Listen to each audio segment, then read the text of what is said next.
We learn ইনভেস্টিংয়ের আরও একটি নতুন পর্বে আপনাদের সবাইকে স্বাগত। আজ আমরা বাজারের এক অদ্ভুত পরিস্থিতি নিয়ে আলোচনা করব। হ্যাঁ, পরিস্থিতিটা সত্যিই অদ্ভুত। যা দেখে অনেক অভিজ্ঞ বিনিয়োগকারীও কিছুটা বিভ্রান্ত। বিভ্রান্তি তো হওয়ারই কথা। পরিস্থিতিটা অনেকটা এরকম যে একদিকে আপনার বাড়িতে একটা বিরাট উৎসবের আয়োজন হচ্ছে, বাহ! কিন্তু অন্যদিকে বাড়ির এক কোণায় আগুন লেগেছে। দুটোই সত্যি, কিন্তু কোনটা দেখে আপনি প্রতিক্রিয়া জানাবেন? দারুণ তুলনা। একদিকে ভারতের ইতিহাসে সম্ভবত সবথেকে বড় ট্রেড ডিল সই হল, যাকে কেউ কেউ মাদার অফ অল ডিলস বলছে। আর অন্যদিকে ফরেন ইনস্টিটিউশনাল ইনভেস্টর্স বা এফআইআইরা রেকর্ড পরিমাণে শেয়ার বিক্রি করে বাজার থেকে বেরিয়ে যাচ্ছে। ঠিক তাই। এই দুই বিপরীতমুখী স্রোতের টানাপোড়েনে বাজার আটকে আছে। আর এই টানাপোড়েনের মধ্যে একজন সাধারণ বিনিয়োগকারী বা আম নিবেশকের স্ট্র্যাটেজি কী হওয়া উচিত, সেটাই আজ আমরা গভীরে গিয়ে বোঝার চেষ্টা করব। চলুন তাহলে শুরু করা যাক। আচ্ছা, প্রথমে ২৭শে জানুয়ারির ক্লোজিং নাম্বারসগুলো একবার দেখে নিই। হ্যাঁ, অবশ্যই। সেন্সেক্স প্রায় ৩২০ পয়েন্ট বেড়ে ৮১,৮৫৭তে বন্ধ হয়েছে, আর নিফটি লগভগ ১২৭ পয়েন্ট বেড়ে ২৫,১৭৫। বাহ! চারদিকে সবুজ দেখে তো মনে হচ্ছে বাজারে বেশ ভালোই রৌনক। উপর থেকে দেখলে তো তাই মনে হবে, কিন্তু এই সবুজের আড়ালে একটা অন্য গল্প লুকিয়ে আছে। মানে? আসল ছবিটা বোঝা যায় মার্কেট ব্রেথ দেখলে, আর সেটা কিন্তু বেশ নেগেটিভ ছিল। মার্কেট ব্রেথ মোট কতগুলো শেয়ারের দাম বাড়ল আর কতগুলোর কমল? তাই তো, একদম। ২৭শে জানুয়ারি প্রায় ২,২০৯টা শেয়ারের দাম পড়েছে, আর তার মোকাবেলায় মাত্র ১,৯০১টা শেয়ারের দাম বেড়েছে। ও আচ্ছা। এর সহজ মানে হল, আপনার আমার মতো সাধারণ বিনিয়োগকারীদের পোর্টফোলিওতে থাকা বেশিরভাগ স্মল ক্যাপ বা মিড ক্যাপ শেয়ারগুলোর দাম হয়তো আজ পড়েছে। যদিও নিফটি আর সেন্সেক্স সবুজ রঙে বন্ধ হয়েছে। ঠিক। তার এই র্যালিটা ব্রড বেস ছিল না, শুধু হাতে গোনা কয়েকটা বড় কোম্পানির শেয়ারের দাম বাড়ার জন্যই ইন্ডেক্স উপরে গেছে। এক্স্যাক্টলি। এটাই তো সেই ক্লাসিক উদাহরণ যেখানে বলা হয়, the market is up but my portfolio is down. ঠিক ধরেছেন। আর এই পর্যবেক্ষণটাই আমাদের আজকের আলোচনার সুরটা ঠিক করে দেবে। হ্যাঁ, কারণ বাজার এখন দুটো ভাগে বিভক্ত। চলুন দিনের সবথেকে বড় খবরটা দিয়ে শুরু করা যাক, যা এই বিভাজনটা তৈরি করেছে। আপনি India EU free trade agreement বা এফটিএ এর কথা বলছেন তো? খবরের কাগজে তো বেশ বড় করে ছেপেছে। হ্যাঁ, প্রায় ২ দশক ধরে আলোচনার পর এই ঐতিহাসিক চুক্তি স্বাক্ষরিত হয়েছে। এর গুরুত্ব বুঝতে হলে শুধু এইটুকু জানলেই হবে যে এই চুক্তির আওতায় বিশ্বের প্রায় ২৫% জিডিপি, ২৫%? হ্যাঁ, আর ১/৩ বাণিজ্য আসে। এটা একটা বিরাট ব্যাপার। দাঁড়ান। এই এফটিএ বা জিরো ডিউটির ব্যাপারটা আমার কাছে এখনও একটু জটিল লাগছে। ধরা যাক আমার পোর্টফোলিওতে একটা অটো স্টক আর একটা টেক্সটাইল স্টক আছে। এই একটা খবরের জন্য কি আমার একটা স্টক হাসবে আর অন্যটা কাঁদবে? ব্যাপারটা ঠিক কিভাবে কাজ করবে একটু সহজ করে বুঝিয়ে বলবেন? খুব ভালো প্রশ্ন, আর আপনার উত্তরটাও প্রশ্নের মধ্যেই লুকিয়ে আছে। হ্যাঁ, এই একটা খবরের জন্য কিছু সেক্টর হাসবে আর কিছু সেক্টর কাঁদবে। আচ্ছা। এর প্রভাবটা একেবারে বিপরীতমুখী। প্রথমে বিজয়ীদের কথা বলি, যে সেক্টরগুলো লাভবান হবে। নিশ্চয়ই। কোন সেক্টরগুলোর ওপর নজর রাখা উচিত? সবথেকে বড় সুবিধা পাবে টেক্সটাইলস এবং অ্যাপারেল সেক্টর। ব্যাপারটা বুঝুন। এতদিন ভারতের টেক্সটাইল কোম্পানিগুলোকে ইউরোপে সুতো বা পোশাক রপ্তানি করার জন্য ৯% থেকে ১২% ডিউটি বা কর দিতে হতো। ওহ, অনেক! অথচ আমাদের প্রতিযোগী দেশ যেমন ধরুন বাংলাদেশ বা ভিয়েতনাম জিরো ডিউটির সুবিধা পেত। ফলে আন্তর্জাতিক বাজারে আমাদের কোম্পানিগুলো শুরুতেই পিছিয়ে পড়ত। তার একই মানের একটা শার্ট যদি ভারত থেকে ইউরোপে যায়, তার দাম করের জন্য শুরুতেই ১০% বেশি থাকত। ঠিক তাই। এই এফটিএর ফলে সেই কর এখন শূন্য হয়ে যাবে। অর্থাৎ ভারতীয় কোম্পানিগুলো এখন একটা লেভেল প্লেইং ফিল্ড পেয়ে গেল। তাদের প্রোডাক্ট কোয়ালিটি ভালো হলে তারা এখন সহজেই বাংলাদেশ বা ভিয়েতনামের সাথে প্রতিযোগিতা করতে পারবে। এর ফলে তাদের প্রফিট মার্জিন বাড়বে, অর্ডার বুক শক্তিশালী হবে। আর সেই কারণেই কিটেক্স গার্মেন্টস বা কেপিআরএল মতো স্টকগুলোতে আজ দারুণ মুভমেন্ট দেখা গেছে। একদম। শুধু টেক্সটাইল নয়, লেদার, স্পেশালি কেমিক্যালস আর মেটাল সেক্টরও একই কারণে লাভবান হবে। তাই আজ মেটাল সেক্টর প্রায় ৩% বেড়েছে। এটা তো তাহলে টেক্সটাইল এবং অন্যান্য এক্সপোর্ট ওরিয়েন্টেড সেক্টরগুলোর জন্য একটা গেম চেঞ্জার। কিন্তু মুদ্রার তো আরেকটা পিঠও আছে। এই চুক্তির ফলে কারা ক্ষতিগ্রস্ত হলো? ঠিক ধরেছেন। এর প্রধান শিকার হল অটোমোবাইল সেক্টর। বিশেষ করে যারা ডোমেস্টিক মার্কেটের উপর নির্ভরশীল। কেন? আগে দিন ভারত সরকার বাইরে থেকে আমদানি করা গাড়ির ওপর সুরক্ষার জন্য 60% থেকে 100% ইম্পোর্ট ট্যারিফ লাগাত। মানে ইউরোপ থেকে কোনো লাক্সারি গাড়ি এলে তার দাম প্রায় দ্বিগুণ হয়ে যেত শুধু করের জন্য। একদম। এই এফটিআই এর ফলে ইউরোপে সেই সব গাড়ির ওপর এই ট্যারিফ অনেকটাই কমে যাবে। ফলে BMW, মার্সিডিজ বা অডির মতো গাড়িগুলো ভারতের সস্তা হয়ে যাবে। ওহ আচ্ছা, এর ফলে মাহিন্দ্রা বা মারুতি সুজুকির মতো কোম্পানিগুলোর ওপর একটা প্রতিযোগিতার চাপ তৈরি হবে। এই আশঙ্কায় অটো সেক্টর আজ প্রায় 2.1% পড়েছে। ঠিক তাই।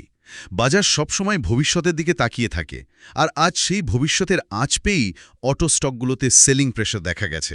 তার মানে তো পরিস্থিতি বেশ জটিল।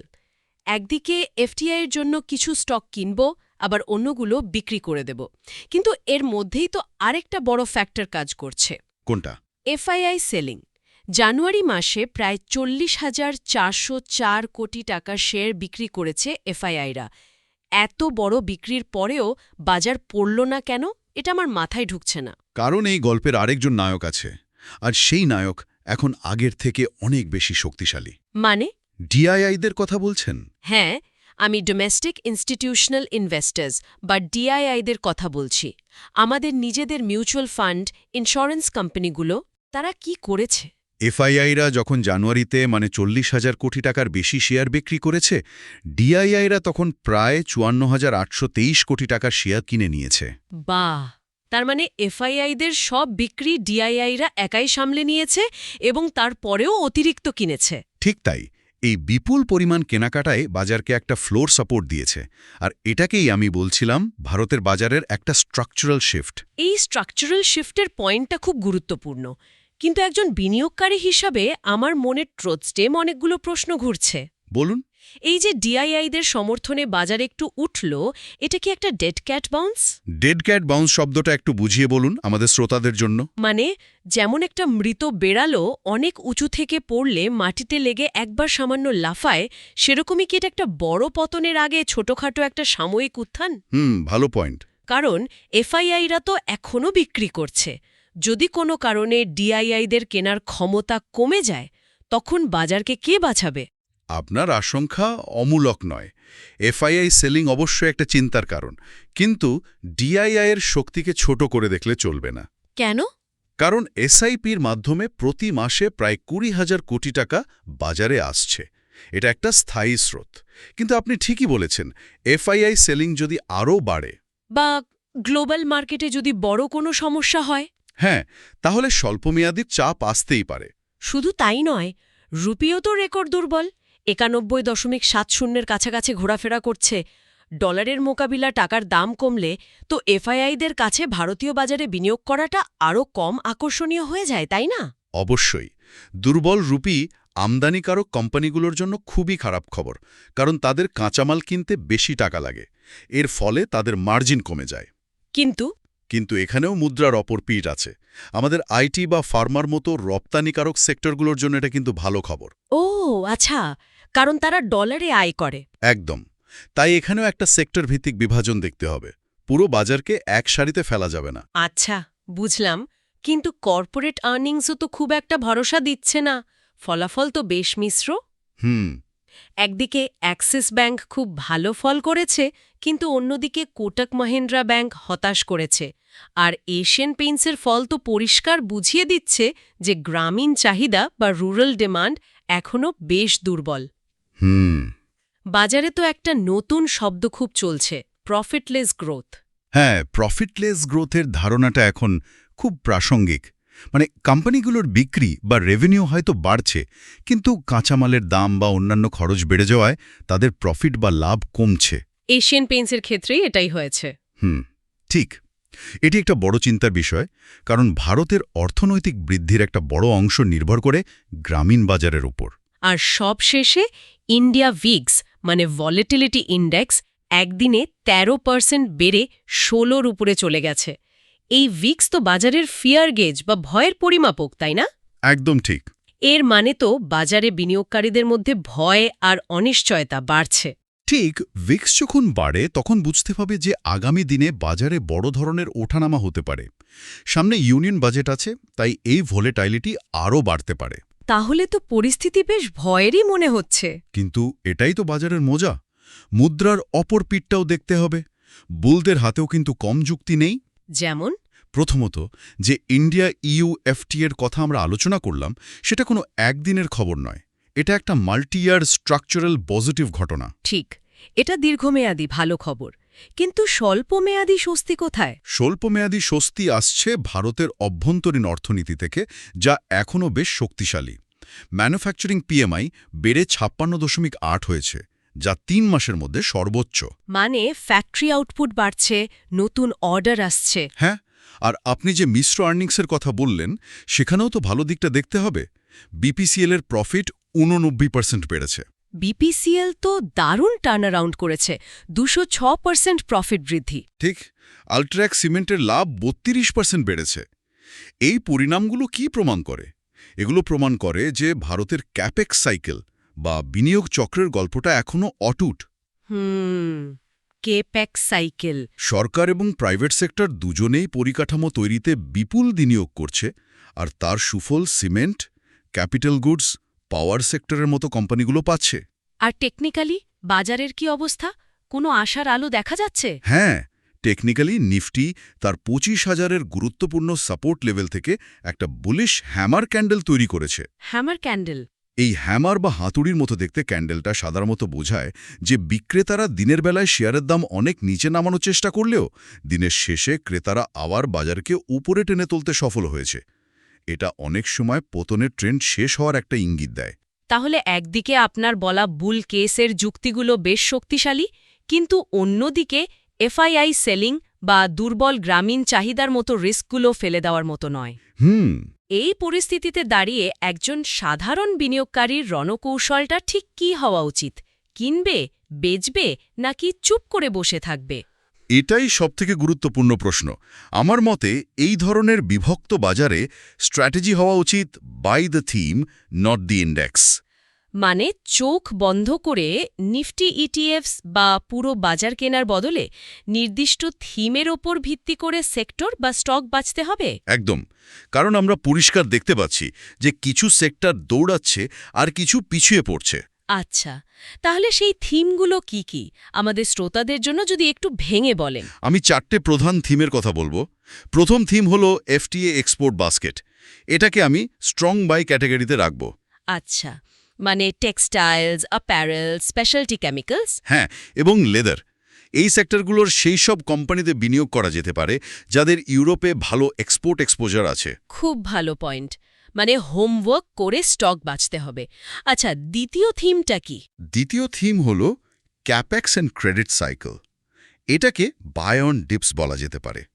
ভারতের অভ্যন্তরীণ বৃদ্ধির গল্পটা এখনও অটুট।